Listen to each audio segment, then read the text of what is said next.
It's Talking Pints. It's going to be about life, about rugby with Jeff Probyn, former tight head prop and England legend. Cheers, Jeff. Thank you. Welcome to the programme. Now, East End boy, growing up. East End, how dare you? It was North One. Well, okay. That end of town. Growing up where football was utterly dominant, and you overcame childhood disease as well. Yeah, when I came out of caesarean when I was born. A couple of years later, I developed osteomyelitis, which meant I had my legs in plaster when I was about 2 years old. Was in hospital for a number of weeks and months. But fortunately, I got over it. And you clearly got over it. Yeah, yeah. But when you come from a part of town where football is so dominant, and what team you support, why was it rugby for you? Well, it wasn't. Literally, I'd say that you were born in the middle of Shoreditch. There's no rugby anywhere. No, simply because there's no grass. And so football would have been something I might have got into. But when I went to my secondary school, London Nautical School, they were south of the river. Yep. They played rugby. Yep. We used to have to travel from London all the way down to Malden at the end of the Northern Line, which is where the playing fields were. So by the time we finished playing the school rugby, the morning, if we got back, you'd be too late to go to football, even if it was local football to me. And you were obviously good at it too. I wasn't bad. The teacher didn't think I was any good at it because I'm younger of two brothers. My brother had played before me, and he said, "You'll never be as good as your brother." Well, there you go. There you go. So you kept on playing rugby, and because you had a job, and it was a completely, as you're going through club rugby and you're working your way up into the bigger name clubs as well, Wasps and all the things you did. It was don't forget that it was a fully amateur game, wasn't it? Oh yeah, there was. Even when you played for England, I mean, think about it, we're in a World Cup now. Players are going to get £100,000, I think, plus potential win bonuses and things like that. When I played in 1991, we got through to the final. You played in the final, yep. Yeah, we got 20p a mile to drive to Twickenham. To play in a World Cup rugby final. Play a World Cup rugby. And it's only 30 years ago. And it's only 30 years. And we after the World Cup, where we got to the final, I think World Rugby made about £70 million, and I think the RFU got about 30 million. We got a pair of cufflinks. I'm sorry to laugh. But actually, the interesting thing is that you only got the cufflinks if you also played in the back-to-back Grand Slams, which was the 91 and 92. Yeah. If you didn't play in both those Grand Slams and the World Cup, you didn't get the cufflinks. But you got the cufflinks. Obviously, you got the cufflinks. Because you played. I still have them. I haven't taken them out the box. But amateur or professional, you got through to that World Cup final. Was it really gutty to lose? Well, yes and no.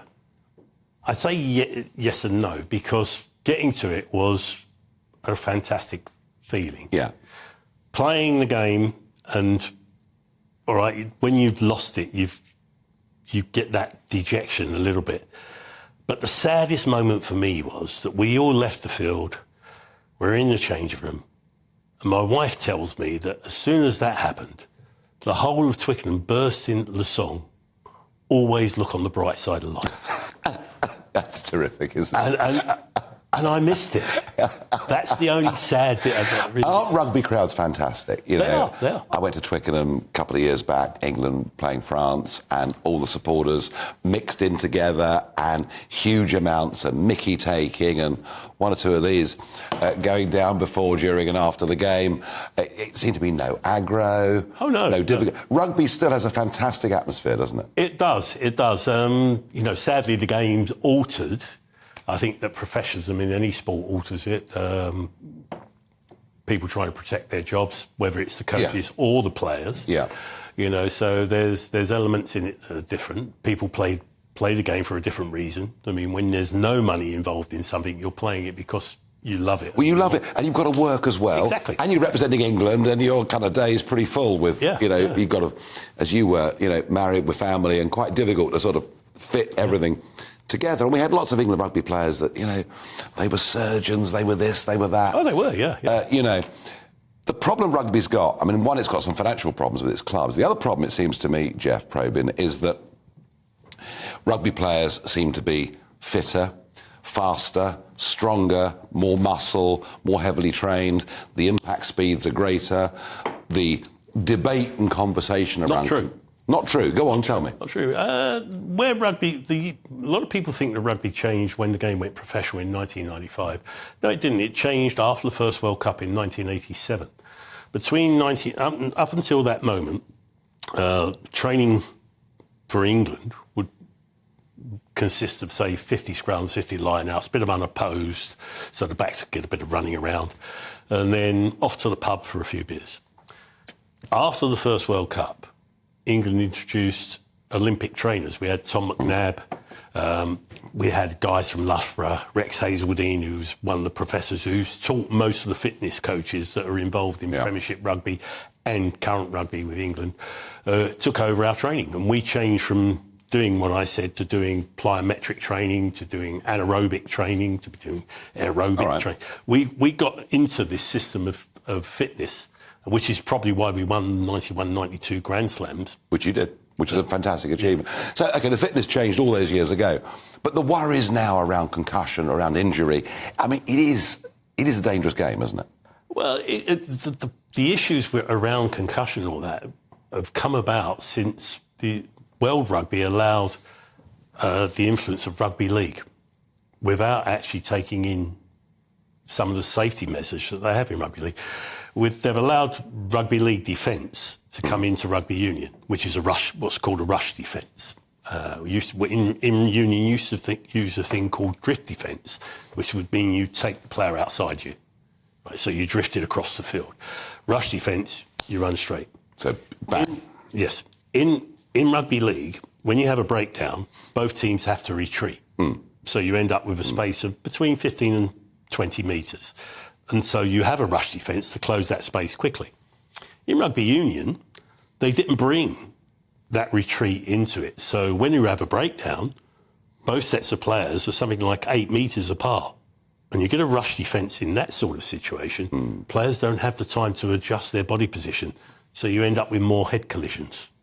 And that's why you've got more of this problem involved in the professional game than you had in the amateur game. Yeah. Nothing to do with power, nothing to do with... That's very interesting. It's a change of the way the game is being played. Yeah. That is very... I wasn't aware of that at all. So here we are. It's the Rugby World Cup in France, much vaunted, much trailed. We're weeks and weeks into it. It seems that the games are so far spread apart, I can't quite get my head round it. Well, I think, it's part of this aspect of player welfare. Yeah, okay. You've got to create space in the game so that players have time to rest, which for me seems quite funny because when I was playing, as I say, I didn't train that much, but what I used to do is play rugby. So I, for instance, as a schoolboy, I played in Malden. We had a guy who was a barrister who refereed and coached us. And he wasn't doing it altruistically. We'd play the game first thing in the morning in Malden, in Surrey. I'm 17. He'd drive us from Malden to St Albans, where I'd play for Old Albanians in the afternoon. So I'd be having 2 games in the space of a few hours. Well, you obviously loved it. I did. You obviously So can this England team, because they're off to a good start, at least I think they're off to a good start. Do you think they're off to a good start? It's funny because I've just been having a discussion with an ex-Wasp player outside. And we were saying that, before this World Cup started... everybody was so down on English rugby. Well, they were all down on it because England's performance in the Six Nations, right? But the reality was that if you actually looked at our World Cup draw, without considering the Six Nations, we had the easiest draw of any nation, any of the superior nations. So... in that sense, we should be winning. We should be the leaders of our pool. We should win our pool. We'll probably go into a quarter-final against Fiji. Yeah, we've got Samoa on Saturday. Yeah. But, in normal circumstances, if you were saying England versus Samoa, you'd say 30, 40 points. Yeah. And it's only because of the bad Six Nations that people are thinking. Okay, so we're going to get through the quarterfinals. We'll get through the quarterfinals. We get Fiji for the quarterfinals. When we get into the semis, then we get into the serious stuff. Yeah. But if we can win that one, what happens in a final is... Well, and of course, it's 20 years ago. Magic. It's 20 years ago, but the last second Johnny Wilkinson drop, it's still one of the great sporting moments of any sport, isn't it? It is, of course it is, you know. And yet, you know, there is a bit of me that says, well, Johnny Wilkinson, you go Johnny Wilkinson. But remember that rugby's a team game. So the fact that Johnny Wilkinson dropped that goal... I know. You know... Do we all remember that Steve Thompson threw the ball into the line-out? And Lawrence Delalio and Neil Back lifted Lewis Moody in the air. He caught the ball. Yeah. And he fed Matt Dawson, who threw the ball out. You're absolutely right. It is a team game. Just like a TV station, it's a team game as well. Of course. Otherwise, it doesn't work.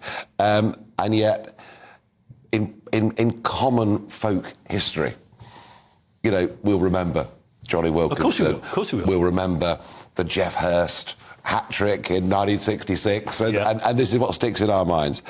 Jeff Probyn, I want to say a huge thank to you for coming in, sharing your story about your life and career in rugby. And let's keep our fingers crossed that England can go on. Yep. Well, if England don't win, I hope that any one of the Northern Hemisphere teams win, whether it's France, whether it's Ireland, whether it's Wales, because if you think about it, we've had 10 World Cups, 9 have been won by the Southern Hemisphere. Down under. Right. It's our turn. Time for the Northern Hemisphere to take the trophy.